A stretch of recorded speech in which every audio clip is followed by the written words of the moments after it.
Jumpa lagi para sahabatku terkasih dimanapun berada. Semoga kita semua dalam keadaan baik dan sehat. Para sahabatku terkasih, sesi ini saya mengajak kita untuk melihat satu pernyataan yang muncul di kolom komentar video saya sebelumnya.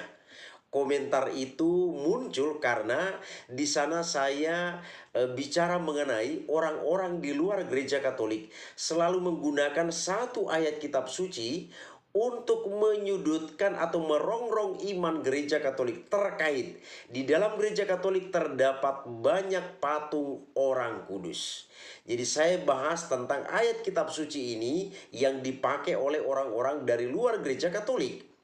Dan muncullah komentar ini bahwa orang Katolik itu karena imannya masih kurang, maka dibuatlah patung.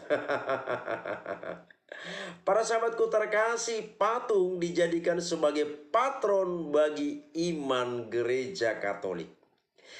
Atau boleh dibahasakan dengan bahasa lain, patung itu dijadikan sebagai tolok ukur iman gereja Katolik. Begitu sederhana.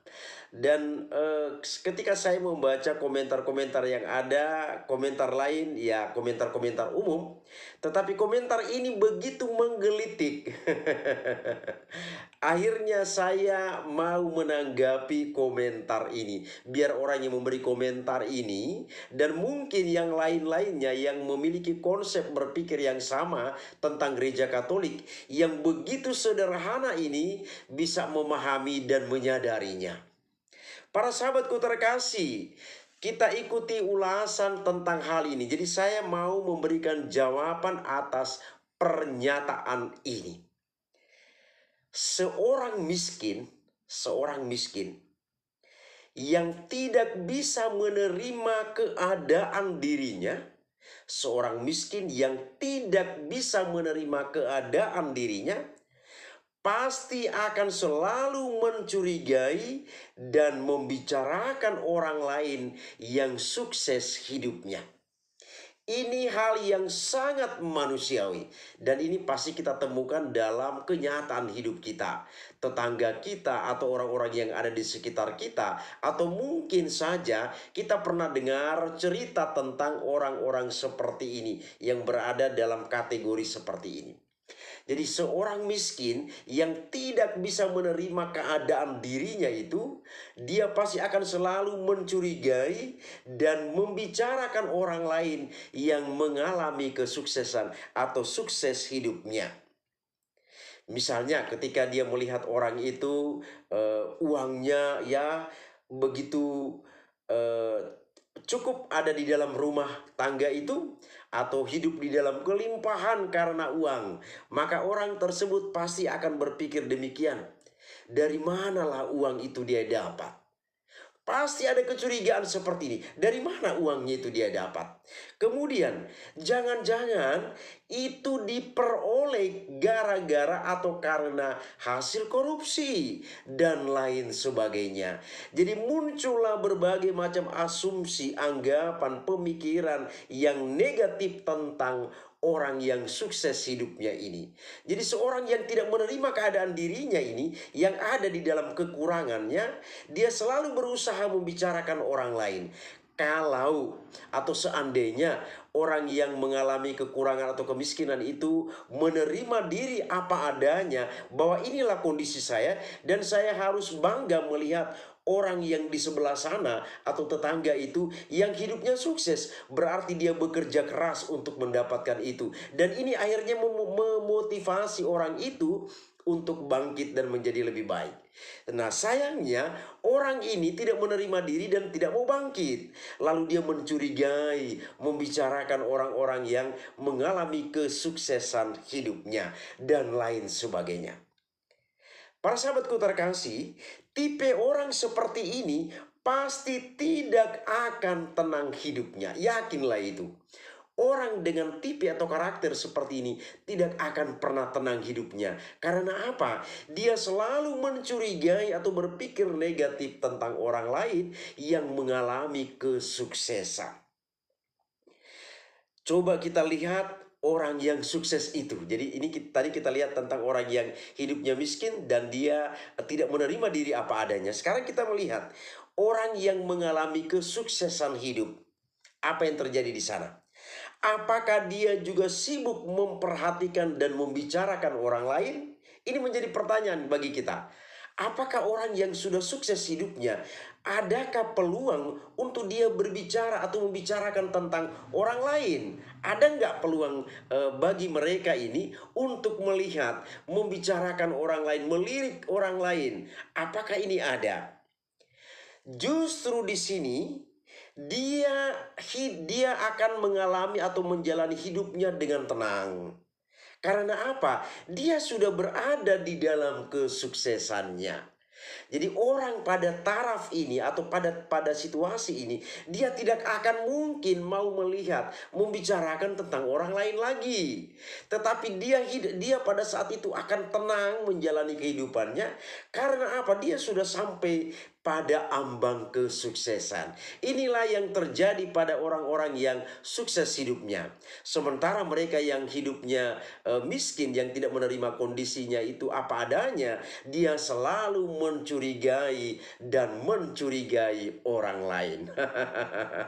Ini fenomena para sahabatku terkasih, dan saya yakin ini pasti ada kita temukan di lingkungan tempat tinggal kita masing-masing.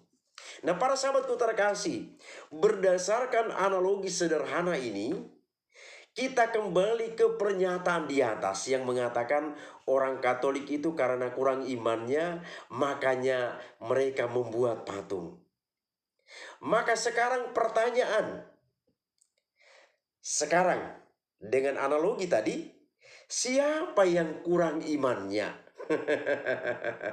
Berdasarkan analogi sederhana yang saya buat ini, pertanyaan bagi kita, sekarang ini siapa yang kurang imannya itu? Siapa yang kurang imannya sekarang? Apakah gereja Katolik atau Anda? Apakah gereja Katolik atau Anda? Dan sebagai bukti dari kekurangan iman itu, Anda sibuk bicarakan iman orang lain, atau Anda sibuk bicarakan mengenai orang lain. Sama seperti orang yang mengalami kemiskinan hidup. Dia tidak menerima diri apa adanya, atau dia malah melihat kesuksesan orang sebagai langkah untuk bangkit menjadi lebih baik. Tetapi orang ini tidak menerima diri apa adanya, lalu sibuk mencurigai orang lain. Nah, sama halnya Anda di sini. Jadi sebagai bukti dari kekurangan iman itu, Anda kemudian sibuk bicarakan orang lain, atau sibuk membahas ajaran iman agama-agama yang lain. Lihat apa yang terjadi di dalam gereja Katolik. Kita lihat.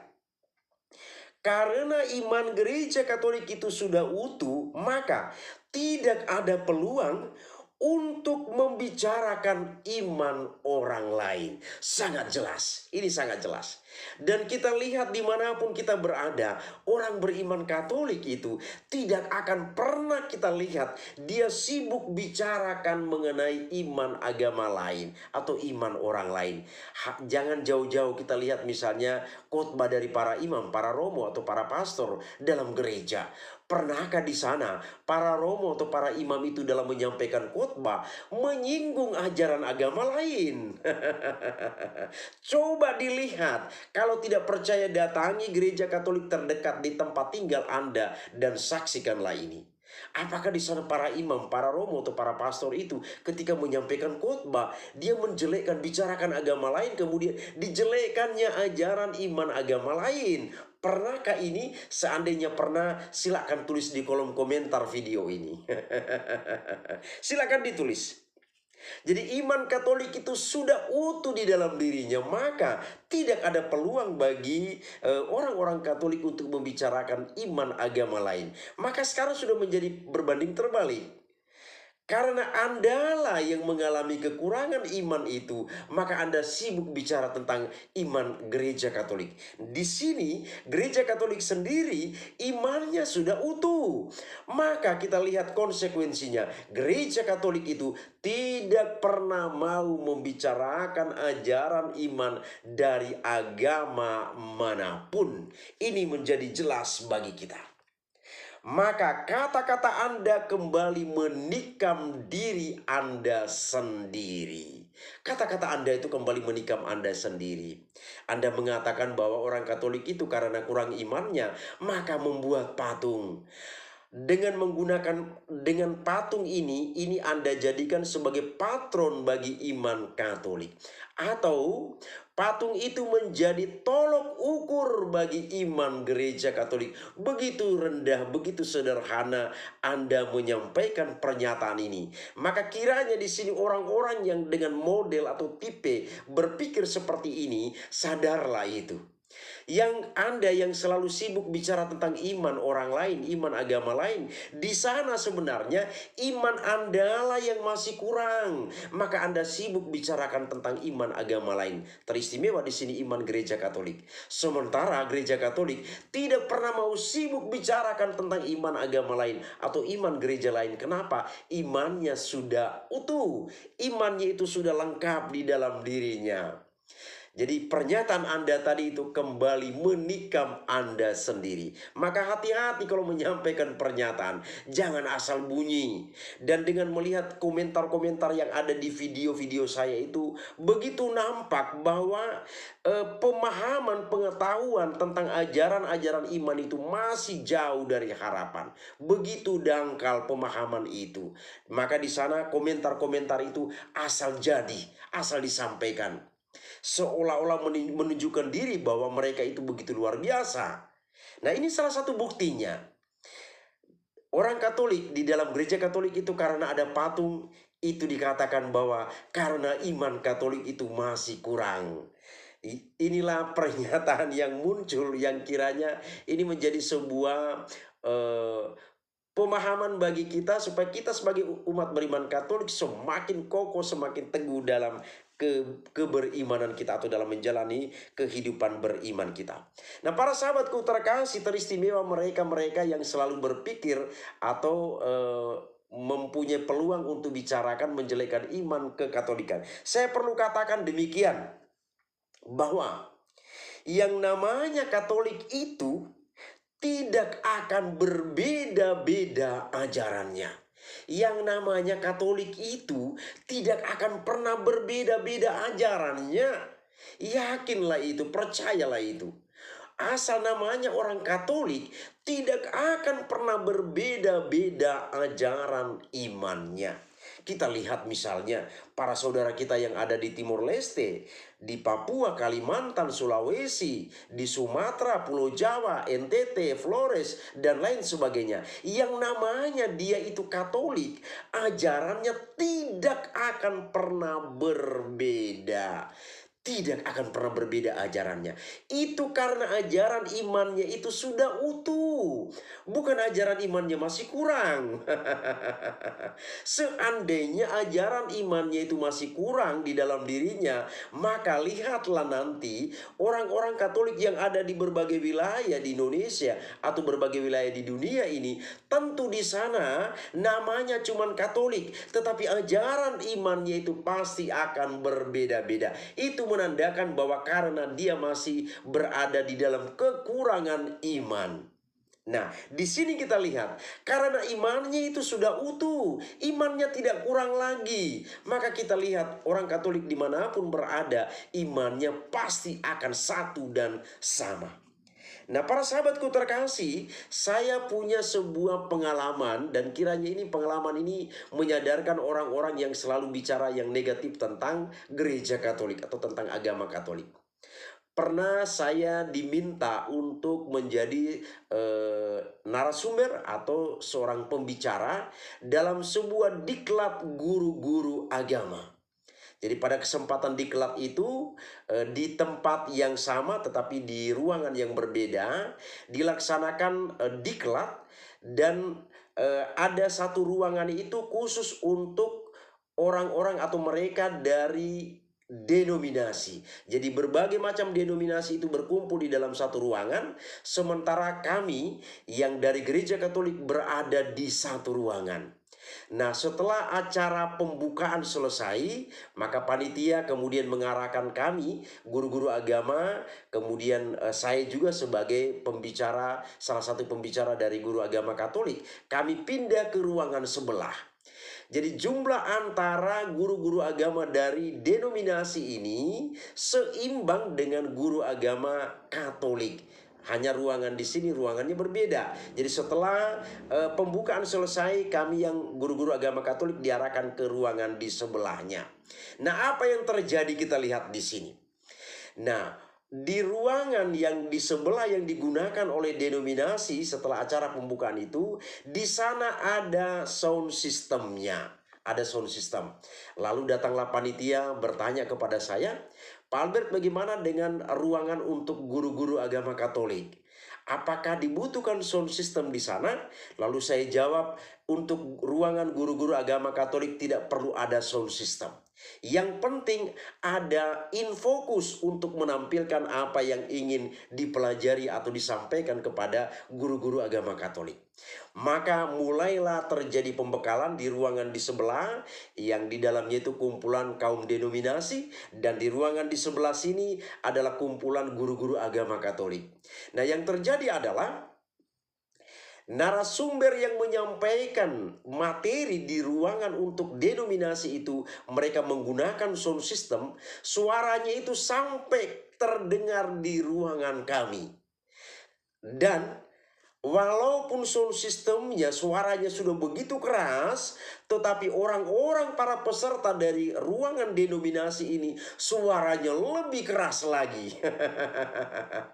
Maka imbanglah di sana suara para peserta dengan suara narasumber atau pemateri. Maka pada saat itu panitia kebingungan. Panitia sampai kewalahan menghadapi situasi itu. Lalu diam-diam mereka ke ruangan kami. Pada saat itu saya sedang menyampaikan materi kepada para peserta, guru-guru agama Katolik tingkat SMA. Nah, saat itu di ruangan kami itu tidak ada sound system apa-apa, dan ketika para pemateri atau memberikan orang-orang para narasumber yang memberikan materi itu menyampaikan materinya, cukup saja berdiri di tengah-tengah para guru agama Katolik itu dan berbicara tanpa sound system. Dan suaranya pun bukan suara yang keras-keras, tetapi suaranya itu mungkin hanya setengah suara yang keluar. Dan apa yang terjadi pada saat itu, guru-guru agama Katolik yang ada di dalam ruangan itu, jarum jatuh pun kedengaran. Dan dalam video sebelumnya saya pernah katakan bahwa di dalam gereja Katolik, kalau orang Katolik itu beribadat atau berada di dalam sebuah forum resmi, maka di sana jarum jatuh pun kedengaran. Ini terbukti dalam kehidupan orang-orang Katolik. Maka ketika panitia itu ke ruangan saya dan mereka melihat fenomena ini, selesailah kegiatan itu, mereka menyampaikan kekecewaan mereka tentang apa yang terjadi di ruangan sebelah, yang suara narasumber dan suara para peserta seimbang. Sementara di ruangan kami, suara yang terdengar hanyalah suara narasumber atau pemateri, dan para peserta itu begitu tenang mendengarkan penyajian atau penyampaian materi itu. Lalu bertanyalah panitia itu kepada saya, Pak Albert, apakah memang seperti ini gereja Katolik? Lalu saya jawab dengan bahasa sederhana, iya Bu, memang seperti inilah orang-orang Katolik. Dan lihat, yang ada di dalam ruangan ini adalah guru-guru agama Katolik. Seandainya para guru agama Katolik ini pun tidak bisa diatur, bagaimanalah wajah gereja Katolik itu? Ini sebuah pengalaman real yang saya alami. Jadi bukan sebuah pengalaman yang atau kisah yang saya dengar dari orang lain, tetapi kisah yang saya alami sendiri. Jadi saya katakan bahwa yang menjadi peserta ini adalah guru-guru agama Katolik. Mereka lah menjadi pionnya untuk mengajarkan iman kekatolikan. Jadi kalau guru-guru agama Katolik itu sendiri tidak bisa diatur, bagaimana mungkin pengajaran iman kekatolikan itu disampaikan? Nah, ini mau menunjukkan bahwa Disinilah iman Katolik itu utuh. Iman Katolik itu sudah lengkap, bukan kurang lagi. Kalau seandainya kurang ajaran atau iman kekatolikan itu, maka di dalam ruangan itu pasti akan terjadi keributan atau kegaduhan. Karena imannya itu sudah utuh, berada di dalam satu kesatuan ajaran, maka guru-guru agama Katolik itu mengikuti pembekalan pada saat kegiatan itu, semuanya dengan tenang, bersemangat untuk memberi diri mendengarkan penyampaian materi-materi dari para narasumber.